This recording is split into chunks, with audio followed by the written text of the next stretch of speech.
Good evening. This is Bev from Redeem the Time for Life, and I help women to find and develop their God purpose. And so thank you again for joining me. This is a Rise and Shine interview series where I interview women that are doing extraordinary things for God. And so tonight I'm really blessed to have Karen Brown here with me. So thank you for joining me, Karen. Thank you for having me, Beverly. So glad you're here. So I'm just going to read Karen Brown's bio. So Karen is a mother of 3 adult children, a son and 2 daughters, whom she raised through prayer, sacrifice, and dedication. She believes that hurt and suffering can be overcome, but it requires an extensive process of unlearning and relearning how to love oneself, which does not happen overnight. It requires self-acknowledgement, counseling, and much prayer. So Karen has authored Soul of a Broken Woman. After much thoughts and prayers, she started writing in July of 2019. The process of writing was tedious and challenging because of the painful memories of her past. But she knew she had to complete her memoir because someone was waiting to be delivered by her story. So the book was completed and published in December of 2020 and is now available in Amazon. Karen also has a Shopify store with products relating to her book as well, and I'll put that link in the description when I post this this interview, and a Facebook page called Healing Hurting Women. It's a page that encourages, motivates, and inspires hurting women. So welcome again, Karen. Thanks for joining me. Thank you for having me. So Karen, tell us a little bit about your story, your journey, you know, without giving obviously everything away because we want people to get your book, but of how you came to where you are today. Okay, so just a little about my story, my life. A lot of people don't know, but I've been through a lot of abuse relationships, abuse family, a lot of hurts and pains and hangups. I thought I was over it because I went through a program called Celebrate Recovery several years ago. However, you know, in recent years, I've started to find myself, you know, in certain circumstances beyond my control. It's almost like reliving the past. A lot of hurts, just a lot of, in this case, a lot of emotional hurts, a lot of hang-ups, you know. I decided that, you know what, it's time for a change.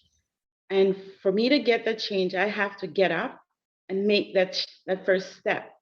And one have to love themselves enough to say, you know what, it's time to get up. It's time to move. Self-love is one of the most important things. You don't listen to what people say. You have to want to make that change. You have to want to make that difference. And there's women has a voice, and that voice must be heard. And we oftentimes, you know, we get into this little shell and we don't want to talk about it because we're afraid what people might think. But it's not about what people think. You have to know that, okay, we all make mistakes in our lives, but we need to reach to the point where we accept those mistakes, pick up the pieces, and move on. So I decided that, you know what, from my childhood, I've been, you know, abused in so many ways, and it's time to start. So I decided, okay, you know what, I'm going to tell my story, and I will tell my story in a book because there's a lot of people out there that need to hear my story. And I don't want to be one of those people that you die and you go to your grave and nobody ever knows about it. I don't want to die with that. So I decided, okay, in 2019, I went into a group called Transforming Dreams.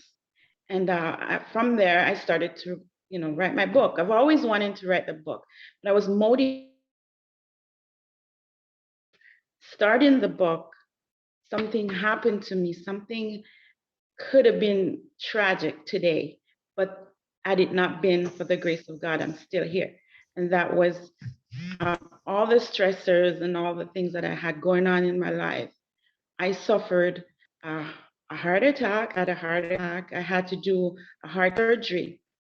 And me coming out of that, I thought, oh my God, it's time to speak. It's time. So I continued the book, and I, persevered and sacrificed. And it wasn't easy because I had to tell some intimate details of my personal life, but it relieved me of some of the hurts and some of the pains that I had to deal with. And yeah, so I want to make sure that I help people. So today I'm like an advocate for women, advocacy for hurting women. So I speak to women that are hurt. I've had people come to me from reading my book. There's so many testimonials from my book. In little small groups, I would speak about my pains, my experiences, and I was able to overcome them. And it was through lots of prayers and sacrifices and fasting. And when I couldn't do those things, there are trusted people that I asked. But in doing that, I had to be careful who I asked to pray, because it was some of the closest people to you that causes the pain to be even more. So I had to, make sure that I'm led by God to whom I go to. And some of the things I had to do was to cut away from some things, cut away from some people in order for me to start my healing. And also I had to learn to forgive myself, because sometimes you blame yourself, the blame game. Oh, I shouldn't have done that. Oh, it's my fault, this happened. And all these things keep playing around in your head. So you have to take that braveness now, courage to say, you know what, it's time to stop. It's time to stop and reflect also on the Bible. In Jeremiah, one of my favorite scriptures is, Jeremiah 29 verse 11, 29, or 29, 11, I think. 29, 11, for I know the plans I have for you, said God. It's a plan to prosper me, not to harm me, to give me a hope and a bright future. I'm like, if God's word is true, then why am I suffering? Why am I struggling? Why am I going through all this? So I decided that, you know what, it's time for me to move. Let my voice be heard.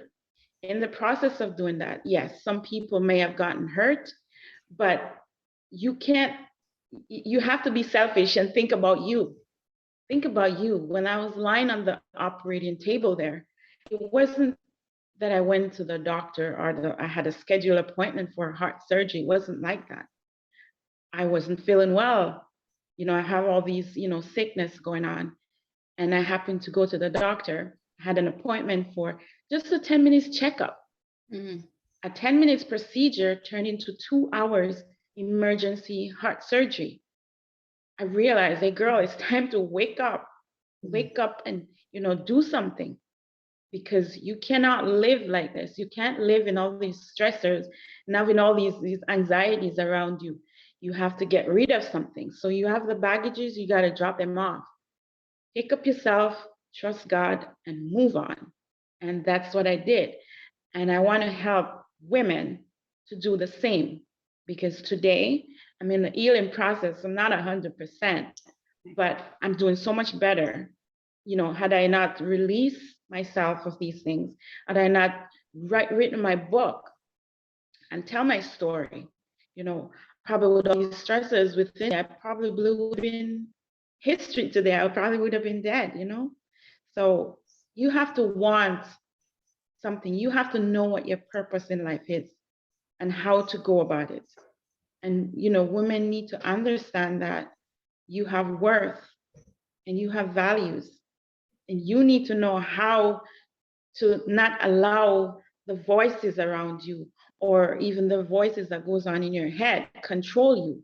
You have to take that self-control and know that there's hope. There's hope. There's peace. There's a future, and a bright one, because God said that He is your future and He has your hope, right?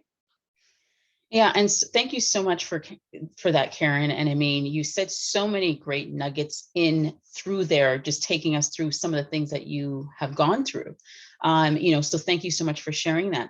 So describe to me, because this is something that other people even have to deal with in terms of, we get to a place where, you wanted to share your story, but you're feeling a little timid about it.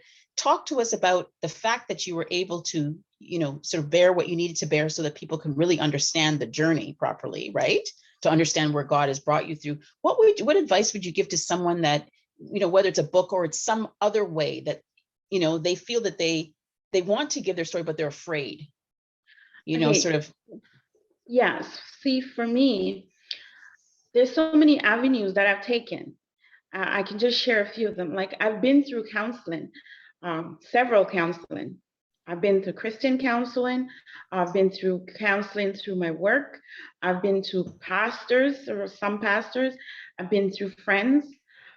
And I realized that some of them, they can't handle my story, because the what I'm getting from them is like, oh my gosh, how did you do that? How I don't need to hear that. So when you're going through stuff, you don't need to get this pity party of somebody trying to, oh my God, sir. No, you don't. It's not like you wanna just go bear your business down on somebody and just get some sympathy. I'm not looking for empathy or sympathy. I'm trying to find a solution. So for me, I talk to God, and sometimes I cry.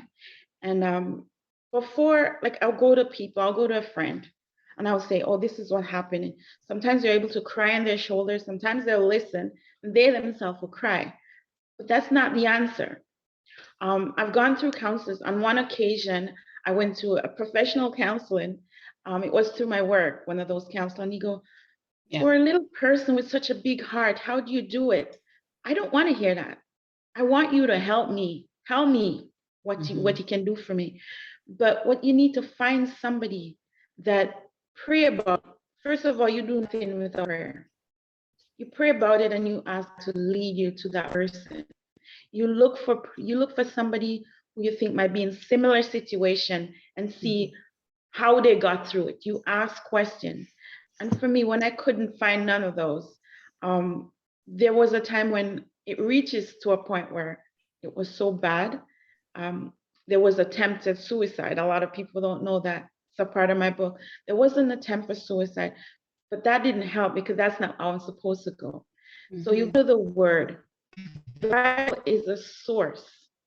It's a source. And in those, when you read the Bible, you get life.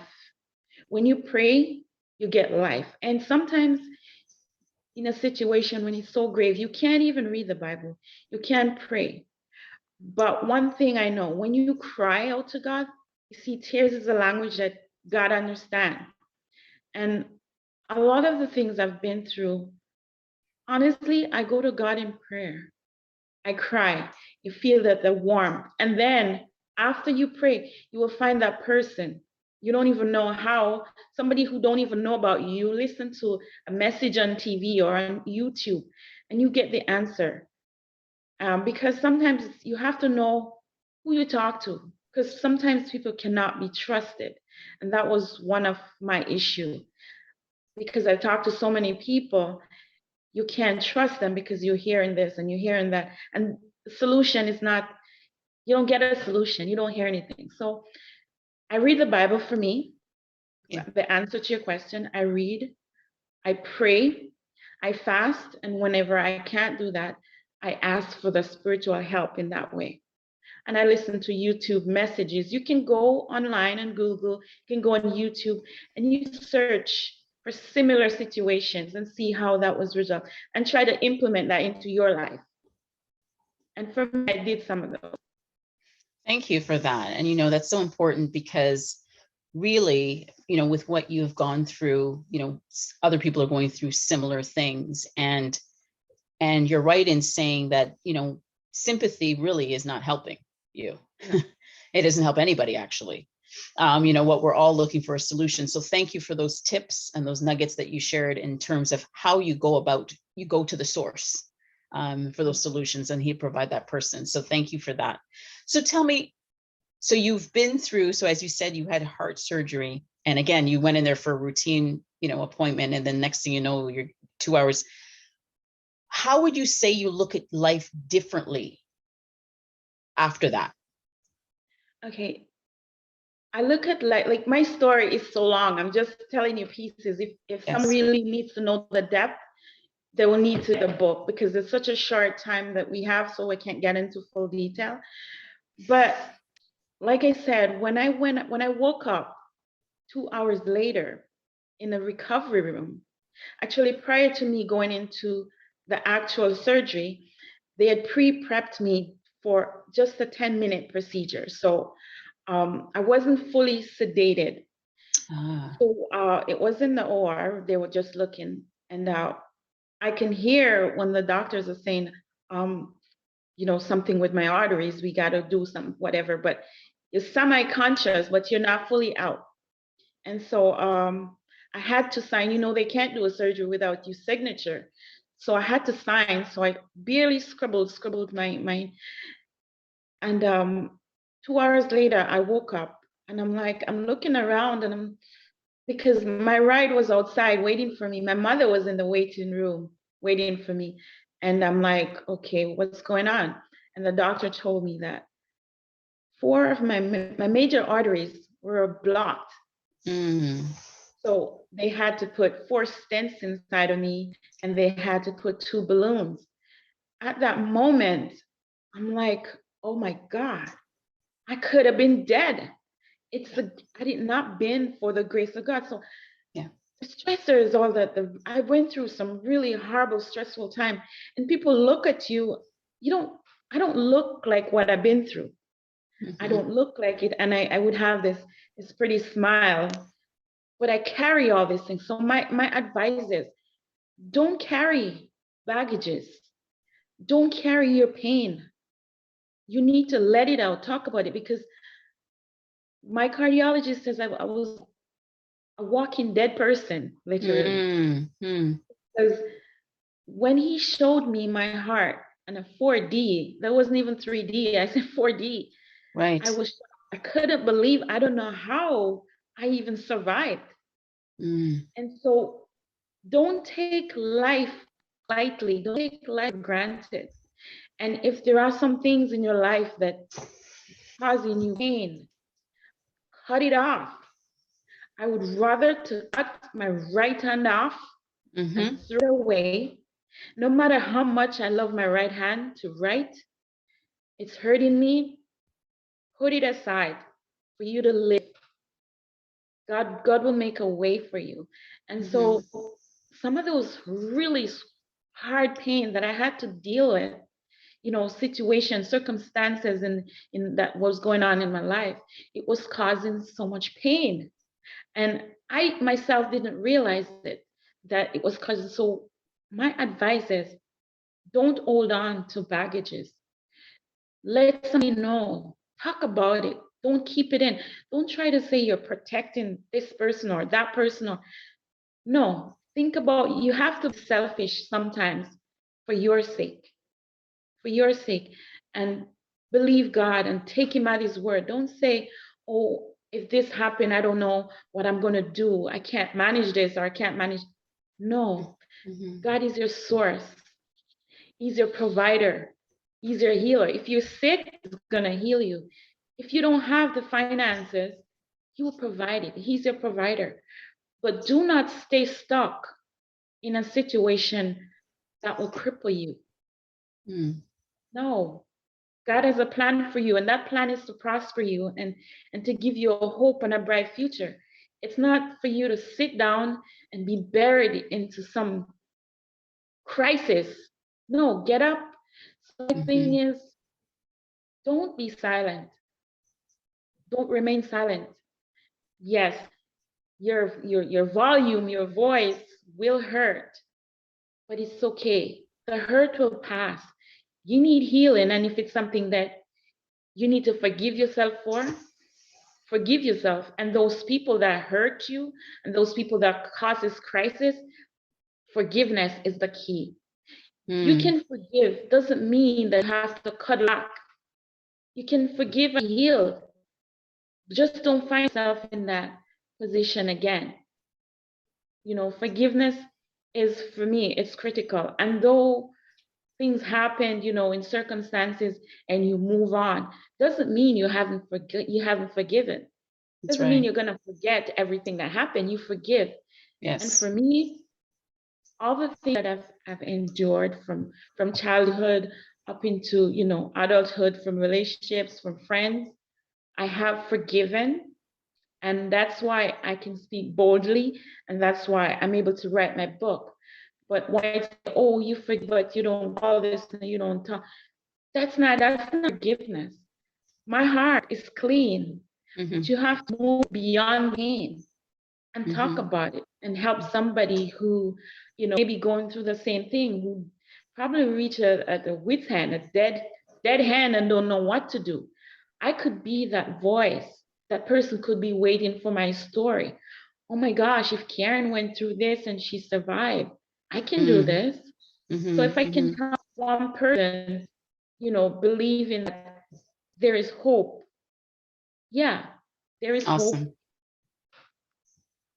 Good. Thank Yeah. you so much, Karen. So what have you been working on? So we know the book. I did read your short bio, but tell the people, so since that happened, what are some of the projects you've worked on?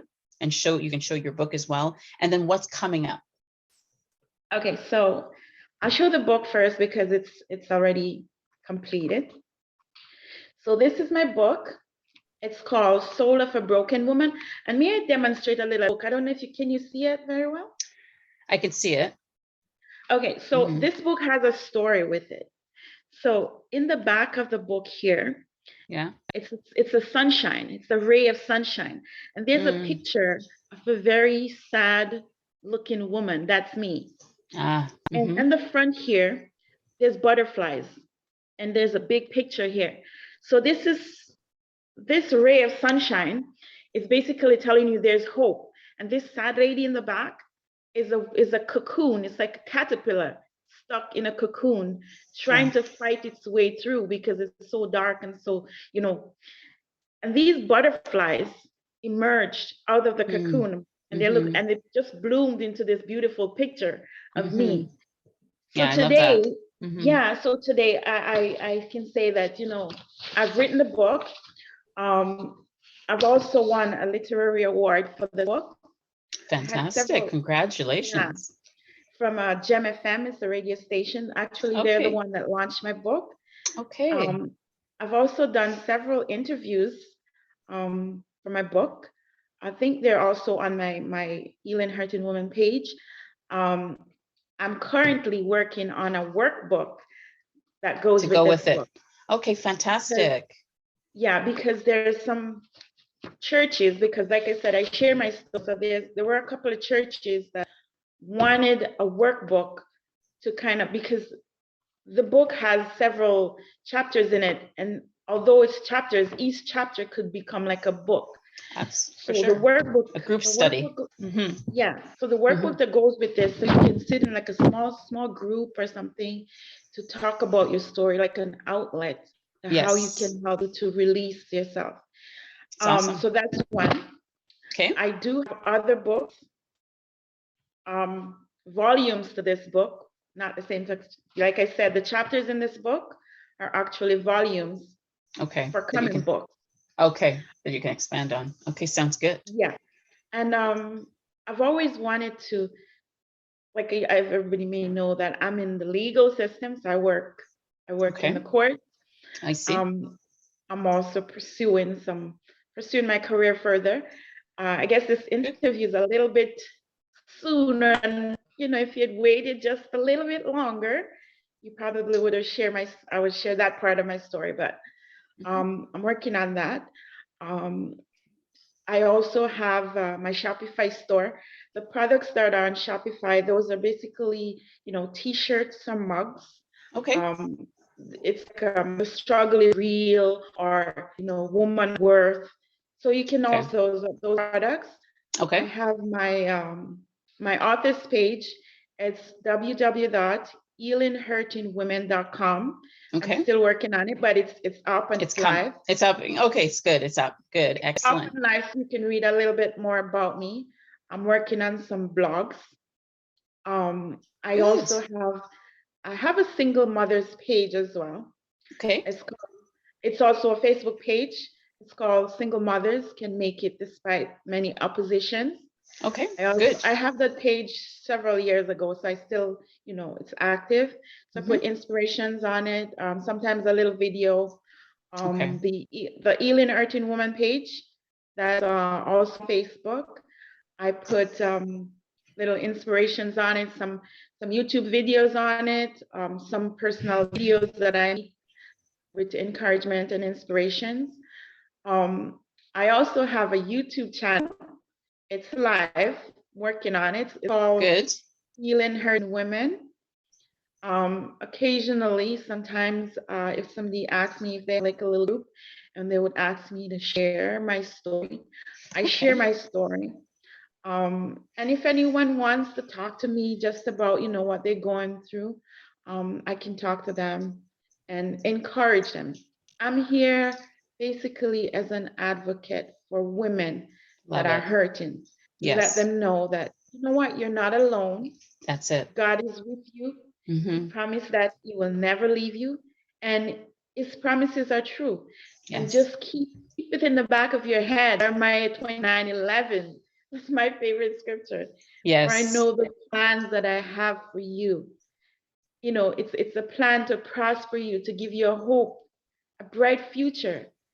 God doesn't want to harm you. He doesn't want to hurt you. And sometimes there's some things in your life you love so dearly. There's some people in your life that you love, care about. But even those things, you have to cut it off. If it's causing you pain, release it. Release yourself from the hurt. Release yourself from the pain. Let go of it and put your life and place yourself in God's hand. And remember that, he's the potter and you are the clay. So if you cut off your right hand, God is able to mold you back, put you back together again. So just trust in the Lord and just believe that he's able to do beyond what we could ever ask or think. We can't even imagine the things that God can do. Just have to believe that he's able, trust him, and move on. And don't look back. Don't look back. I'm not saying that you should forget. You forget your what you've been. If you cut your hand, it's gonna bleed, it's gonna hurt. You know what? The scar is gonna be there, the pain gone, the hurt is gone. If you touch that scar, it's not gonna hurt. But you can't forget, because those experiences, those pain and those hurt, those are experiences that you remember, and that you will, be able to help somebody get through. Don't go back to them though. Don't go back and dwell on them, because you're stepping forward, you're not backwards. Exactly. And so thank you so much, Karen. You gave so many great nuggets, throughout this interview. I know it's short and sweet. So again, this was Karen Brown. I'm going to put all her information in the description when we post this on YouTube. And again, my name is Coach Bev from Redeem the Time for Life. And I help women to find, develop, and pursue their God purpose. And this was a Rise and Shine interviews. So bless you. We trust that everyone that's going to be listening to this is blessed from some of the nuggets that Karen give. So take care.